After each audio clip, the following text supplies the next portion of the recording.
مگه همه هر روز نیم ساعت حرکتای کششی میرن که بدنشون نرمه؟ چرا اینقدر تو بدنت احساس خشکی و سفتی داره؟ این تستو ببین، اگه بخواد پاشو بیاره بالا اینقدر بیشتر نمیتونه. اکتیو رنج آف موشن. حالا اگه من بخوام بیارم بالا اینقدر میاد. پسیو رنج آف موشن. این موضوع داره به شما میگه که برای افزایش دامنه حرکتی حتما نباید از حرکت‌های کششی استفاده کنید، بلکه تقویت یک سری عضلات باعث میشه که محدودیت حرکتی و خشکی بدن شما بهتر بشه. حالا اگر پشت پات خشکه و حرکت‌های کششی برات تاثیر بلند مدت نداره، اون تست رو انجام بده. اگه مثبت شد یعنی اینکه باید این تمرینی که من میگم رو انجام بدی به جای حرکت‌های کششی.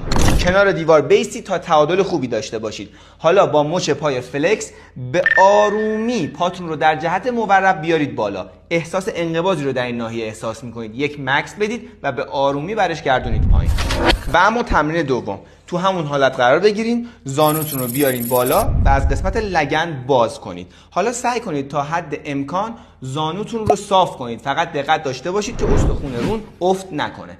نکته کلیدی این حرکات رو در کپشن مطالعه بکنید قبل از اجرا. با ما همراه باشید تا علاوه بر درمان آرزه‌های حرکتی در منزل، اصولی ورزش کنید و از آسیب پیشگیری کنید. خشکی مچ پا هم میتونه باعث زانو درد بشه، هم میتونه باعث کار پا بشه. در زمان هر گونه فعالیت فیزیکی که فشار روی پاه، مثل پله بالا اومدن، راه رفتن، احتیاج هستش که استخوان ساق پا به خوبی سر بخوره بیاد جلو. برای این امر نیاز داره که یک چرخش داخلی کوچیکی داشته باشه تا مفصل زانو و کشکک تو زاویه بهینه‌ای باشن و فشار زیادی به این عضو وارد نشه. با این تست متوجه میشیم که علت زانو دردمون آیا محدودیت حرکتی مچ پا هستش یا نه. تو این حالت بنشینید. حالا پنجه‌تون رو بگیرین بالا.